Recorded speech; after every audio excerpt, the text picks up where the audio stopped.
بسم الله الرحمن الرحيم. السلام عليكم ورحمة الله وبركاته. وإذن سلامي الأمان والله صوماليات meel walbood kala joogtaan dunida daafeeda waqtiga iyo waayahani waxnaado amni iyo amaan ku noolaada ilaahay idinkiis kuwii meel walba joogaan isku walaashada qalbigooda isku furan yahay isjecel iswalaasada gacmaha isqabsada Allah idinka dhigo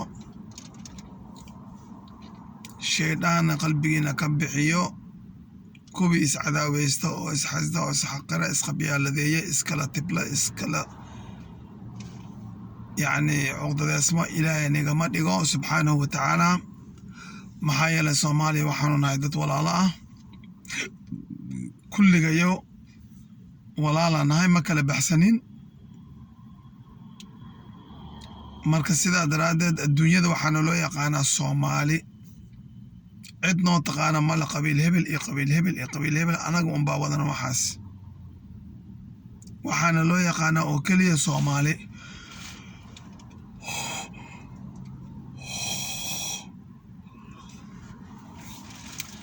shaqadii hadda dhameeye urdo ceeso laakiin laazima inaan soo duubaa kelmateen maxaa yeelay waddankayga oo maanta dagaal ka socdo meel ay Kenyaatiga duqeynayeen meel ay siyaasadii qasan tahay hurdo ma baloodi karna Soomaa marka sidaa daraadeed walaalahayga qaaliga oo Soomaaliya maanta waa u jeedaan waddankii Soomaaliya waa lagu soo duulay waxaa ku soo duulay shisheeye waxaa ku soo duulay sokeeye maxaa yeelay shisheeyaha isaga inta noo soo bareero nooma yimaado laakiin mar walba wuxuu soo adeegsadaa oo soo dhexgalaa dad anaga naga mid wajiyo kala duwan ayuu ku soo dhexgalaa wajiyo kala nooc ah ayuu ku soo dhexgalaa hadda tan ugu dambeysay wuxuu ku soo dhexgalay wajiga ahlu sunna wa jamaa walaalayaal 100 jeer aan idin sheegay qofka bini aadamka Allah subxaanahu wa tacaala munaafiq wuxuu ku sheegay 3 calaamo inuu leeyahay 3 calaamo waxay kala yihiin haddii la aamino wuu khiyaanaa markuu hadlayo waa beenaale markii haddii alaba ku balan lala galan wuu ka baxaa war culumaa tihiin ahlu sunna wa jamaaca baxsateen ummadan ayaa nii aaminsan in aad tihiin oday dhaqameed ma tihiin waxaa tihiin oday diimeed maadaama oday diimeed aad tihiin waxaad xambaarsan tihiin diinta islaamka maxaa yeelay dhaxalkii rasuulka calayhi salaatu wasalaam xambaarsateen alculamaau warathatu alambiyaa layiri marka haddii aad culamo dhab ah tihiin waxaa xambaarsan tihiin dhaxalkii rasuulka calayhi salaatu wasalaam idinkaa dhaxlay laakiin maxay tahay 3 calaamadood aan soo sheegay maxay niigu fushay oo korkiina u noqotay madaxweyne Axmed Cabdi Kaariye Qoorqoor wuu idin aaminay waxaad tiraan ziyaara rabnaa inaan tagno ziyaarada ka qayb galno wuuni aaminay markaad dhahayseen kalaamkiinii hadalkiinu ahaa ziyaaraan rabnaa wuuni aaminay ballanna way jirta meesha in aydan qalalaasa ka kicinaynin gobolka ama wax qalalaasa keeni kara aydan samaynaynin 3 waa samayseen ballantii waa ka baxdeen waa khiyaanteen hadalkiinina beenu ahaa war walaale miyaysan calaamatul munaafiq marka noqonaynin war walaale calaamatul munaafiq ma aha wax sahal ah war yaa idinka awood badinin anaa reer hebel ah yaa idinka xoog badinin war culamo way buuxdaa waddanka Soomaaliya iyagoo anwaac iyo ashkaal ah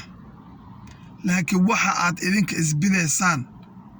ama aad qalalaasaa u gelinaysaan galgaduud wax kale ma aha ee waxa weeye anaa qabiil ah anaa laandheere ah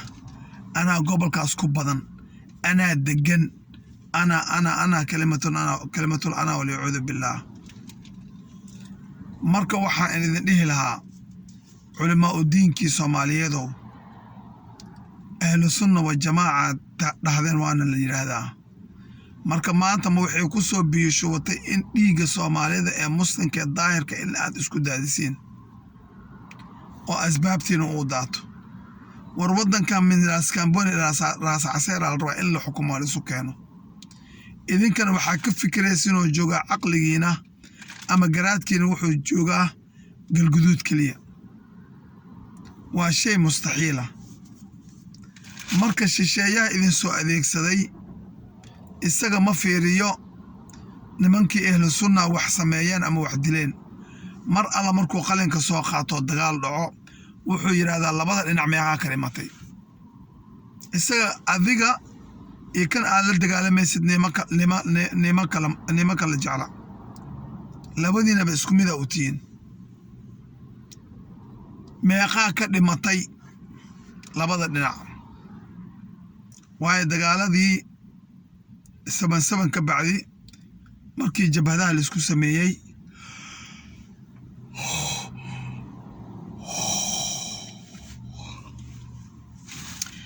madaxweyne maxamed siyaad barre allah u naxariistay madaxweynaheenii qaranka Soomaaliyeed ilaahay ha u naxariisto dambigiisa allah dhaafo uu jabhad u sameeyay Ethiopia iyagana ee jabhadii qurmis ee noo soo sameeyeen ee uu hogaaminaya Cabdullaahi Yuusuf Axmed allah u naxariistay waxay dagaal ku soo qaadeen Goldogob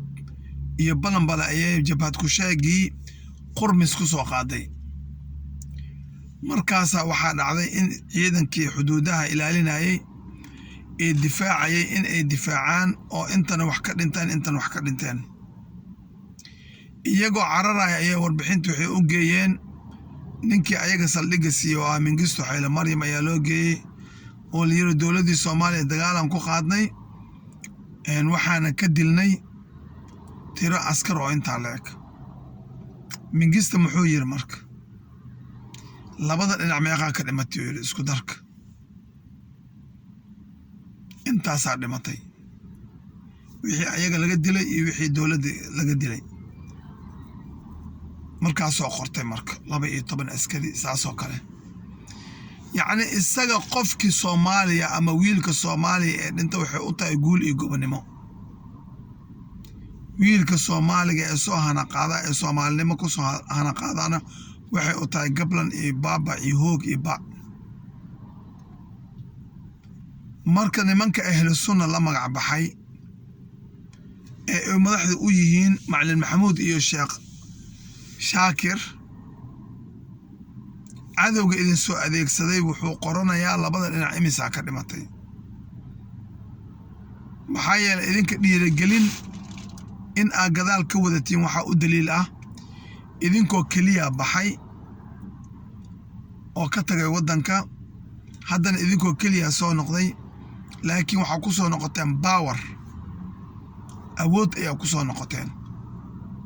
dadka in ay iibsataan $1,000 marka dhaqaalaha inta la eg dadka idin soo siiyay ujeedadooda ma aha in ay idinka idin jecel yihiin ma aha in ay taakuleenta dhaqaalaha idinka idin siinooyin ma aha ujeedada waa in ay isku damarmato Soomaaliya oo meel laga taabto ama meel laga soo qabto la waayo marka waxay ka mid tahay nasiib xumada Soomaaliya heshay ayay ka mid tahay maxaa yeelay marba waxaana loo soo sameeyaa waa isdaba joog ogow masiibooyinka loogu talagalay ama hagardaamooyinka waa isdaba joog makriga loogu talagalay qaranka Soomaaliyeed in lagu burburiyo ama dowladda Soomaaliyeed lagu burburiyo ama midnimada Soomaaliyeed lagu burburiyo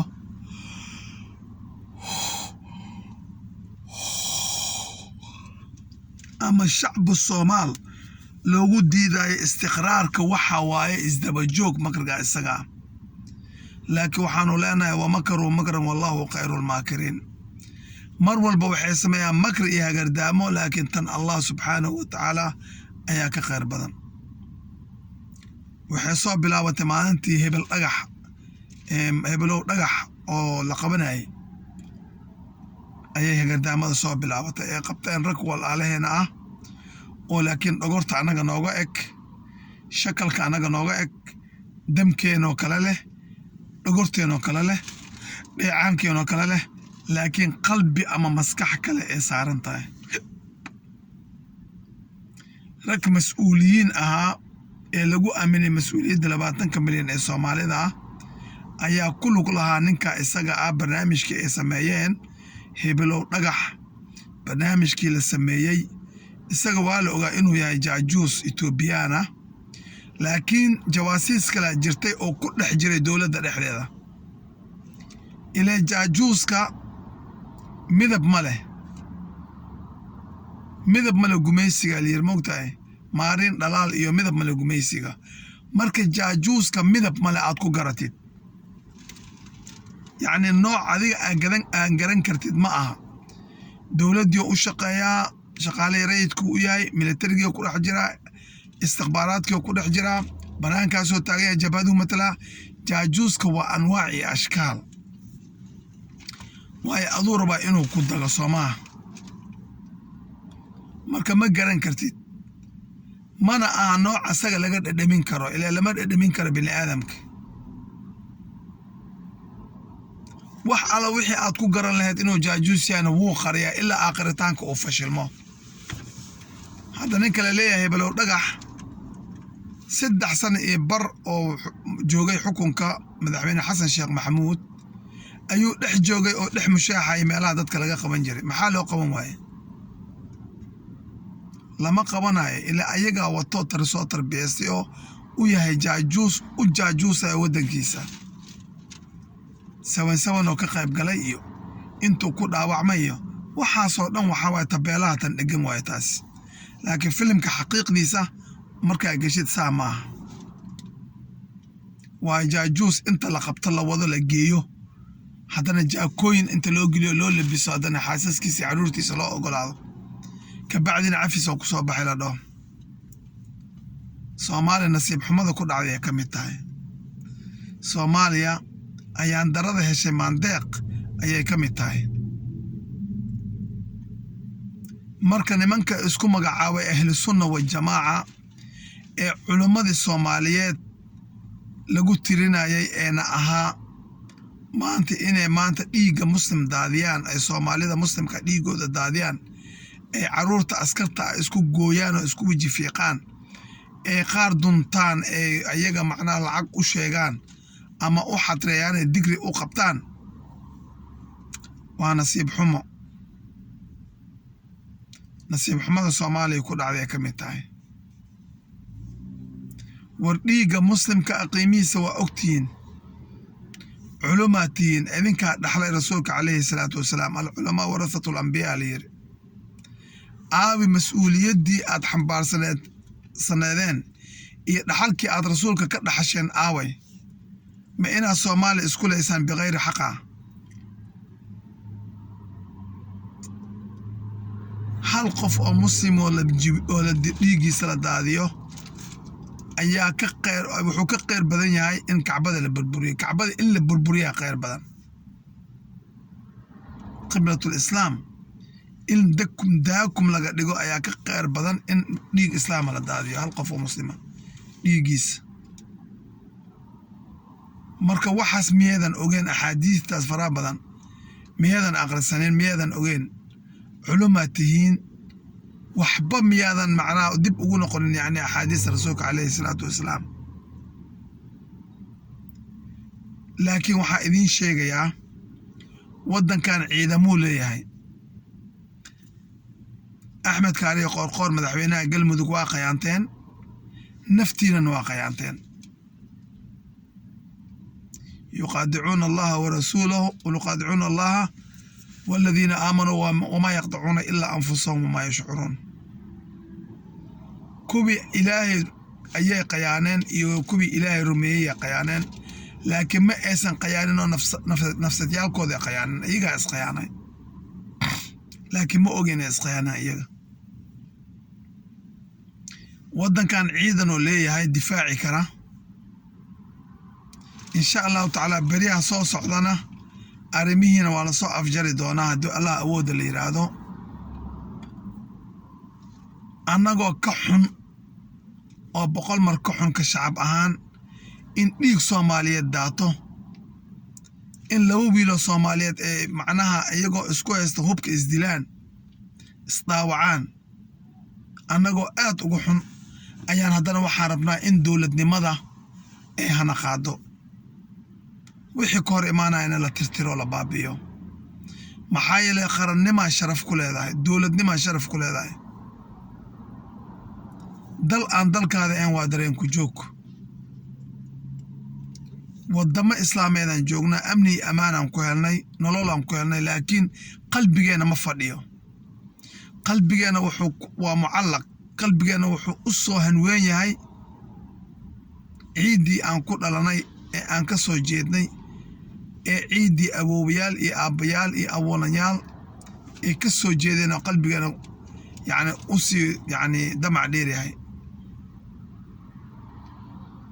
dhulkeenni hooyo aaway ciiddeenni hooyo aaway waxaasoo dhan inaan sameynaan jecelnahay oon tagno laakiin fidooyinka ah idinka wadiin iyo wax la mid ah ayaa dib noo dhigaya danta waxay nagu kalifaysaa inaan iska qooraraasano oo ilaa allah subxaanahu wa tacaala xalka keenaya aan sugno taasina suuragal ma aha maalin walba barnaamij cusub hebelow dhagax hebelow fulaan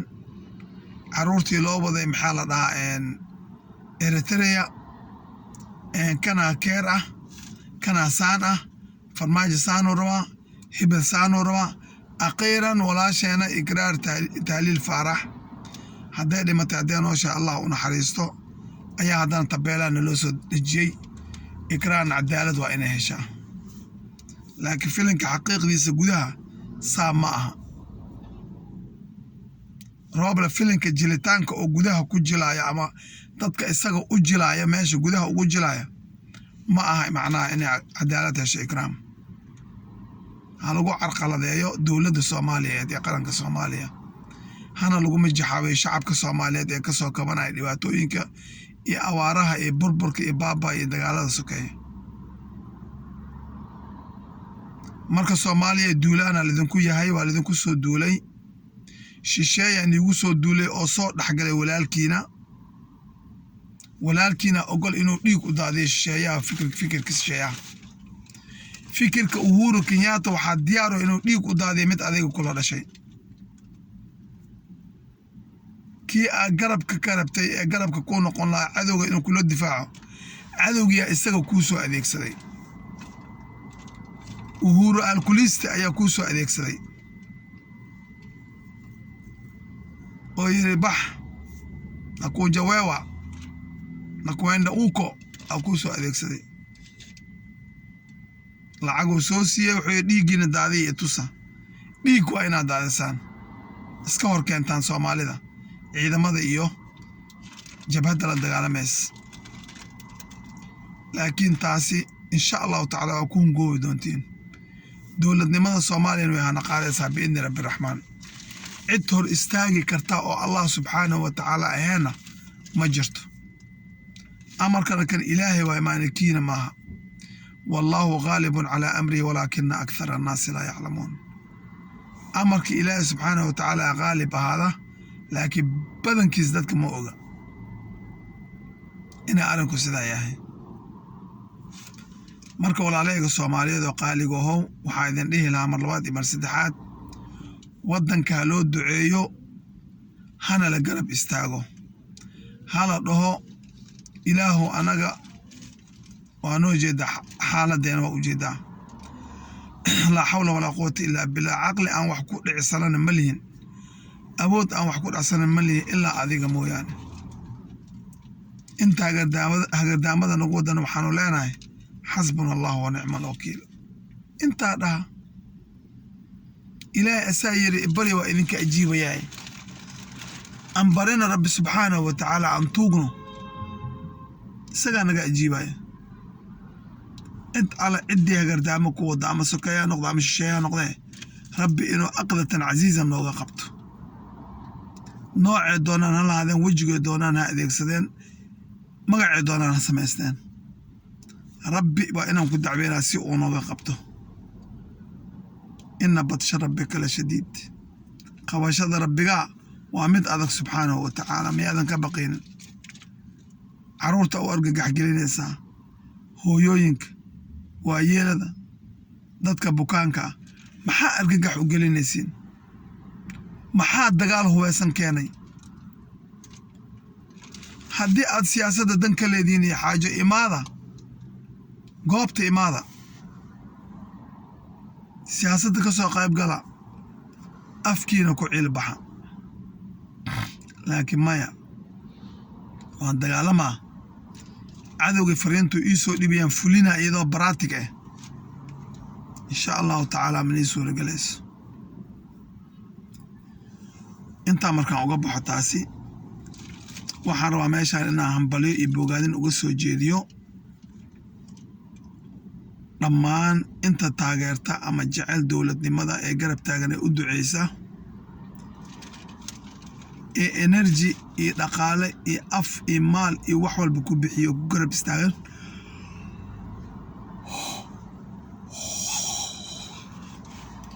guud ahaan, gaar ahaana waxaan hambalyo u diraa walaalkay guddoomiyaha dhallinyarada Soomaaliyeed Mr. Ismaaciil oo fadhigiisu yahay magaalada Muqdisho. walaal waa kugu soo dhaweynayaa, waana kugu garab taagannahay in aad aas-aastid ama aad qabanqaabisid mudaaharaadka looga soo horjeedo kuukuyada, mudaaharaadka looga soo horjeedo sawaaxiliga, in aad samaysid oo shucuurteenna adoo annaga naga turjumaya aad muujisiin. aad iyo aad ayaan u soo dhaweynaynaa. waqti adag iyo xili adag iyo meel adag ayaan hawsha ku wadaa. garabkaaga allaha galo, allaha ku xifdiyo. allaha shaydaanul jinni shaydaanul insi allah kaa xifdiyo. ilaaha sagaashankiisa ism ku tugnay ilaahay ku xifdiyo. Ismaaciilow, wiil aan ku faraxsannahay oon ku qanacsannahay oo difaaca dowladnimada iyo qarannimada iyo midnimada Soomaaliyeed u taaganaa tahay. ilaahay subxaanahu wa tacaala saa ugu taagan tahay waddankaaga, malaa'igta kugu istaagto oo ha ku xifdiso, ha ku ilaaliso. ilaahay idinkiisa idinkeena ahayn. maxaa yeelay go'aankaagu wuu cad yahay. dowladnimaa rabtaa, nin dhallinyaraa tahay, waxaa rabtaa horumar, waxaa rabtaa raaxo inaa aragtid. ma aadan dhadhamin raaxo weli, raaxa u baahan tahay. dowladnimaa rabtaa, midnimaa rabtaa, qarannimaa rabtaa. laakiin kuwa adiga kula midka ah ee khayrkaaga ah qaarkoodaana rabin, oo rabaan burbur iyo baaba iyo rafaad. marka mudaaharaadkaas isaga qabta, waa idin garab taagannahay, waan ku garab taagannahay. niyaddaan nigala soconaa, in taageeradeenna nigama maqna, way nii garab socotaa. waa bogaadina, waana soo dhaweynaa mudaaharaadkaas isaga ah oo lagu diidan yahay sawaaxiliga, kuukuyada waddankeena xaqdarada ku soo weerartay ee caruurta walaalaheena ah iyo caruurteena iyo aabbayoogeena iyo hooyooyinkeena iyo eedayaasheena, wareeryaalkeena si gardaro ah ku duqaynaya habeen iyo maalin. waa kaloo kale waxaa la yidhahdaa way kuu gaartay Soomaaliya oo kale qoqomanaad heshay. laakiin Soomaaliya waa ogtahay waxay tahay, waana taqaanaa, aabbahana wuu kaaga sheekeeyey. ma fahantay? adigana waa aqrisatay taariikhda in 7 libaaxyadii Afrika aan ka dhignay bisadihii Afrika. iskaba dhaaf adigoo ah maxay ahaytoy lo-ginsi ama lo-duur, maba soo dhowdiid. marka walaalahayga qaaliga ah Soomaaliyeedow, ha la taageero, ha loo soo baxo. inta Muqdisho joogto, mudaaharaadkaas u soo wada baxa, taageera, shucuurtiina muujiya. annagana saasaan ii garab taagannahay, ducadana aan igu soo qufeynaa insha allahu tacaala. marka walaalayaal, soomaaliyey hurudooy, cadow baa ku heliyay hurudaay, ay tiri gabadhii. halyeeyadaadii hurudooy haad baa cunaya hurdooy marka soomaaliyey waa hurdaan hurdadaan ka kacno waddankan haloo istaago in loo istaago u baahan yahay oo xor dib loo xoreeyo sababtoo waddankan awal wuxuu duulaanka ah waqtiga gumaystaha gaaladii caddaanka ay waddanka haysatay laakiin maanta muxuu yahay gumaysta noo midab eg oo nagu dhex jira oo ilaa gogosheena tan ugu dambeysa ku jiro ayaa nala dagaalamaya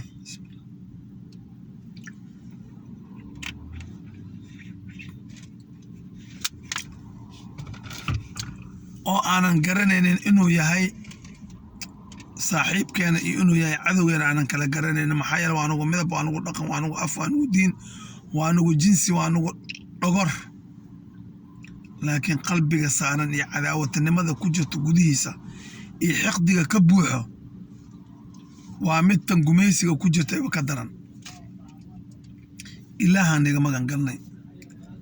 rabbi aan iga magan galnay wax la magan gala isaga ugu khayr badan rabbi subxaanahu wa tacaala inta duulaanka ku oo weerarka ku ah soomaaliya sokay ishay wixii doona ha aadaane rabbi magantiisa aan iga galnay subxaanahu wa tacaala qaranka soomaaliyan wuu soconaya wuuna toosiyaa wuuna hirgelaya insha allahu tacaala madaxdeennana aan u duceyno mar walba inta ka soo horjeeda dowladnimadana aan habaarno waa walaalkiin xasan cabdalle abu salmaan oo idin leh sumadii awoobiyo sinji waa maguuraan qof walba awoogaaga sumad wanaagsan u hubi si adiga adaa lagaaga tusaale qaadana waa miraayadii laga daawanaya awoogaaga waa adiga marka sidaa daraaddeed wax wanaagsan samee si awoogaaga uu helo duco iyo ammaan iyo dembi dhaaf fara badan oo ilaahay looga tugo subxaanahu wa tacaala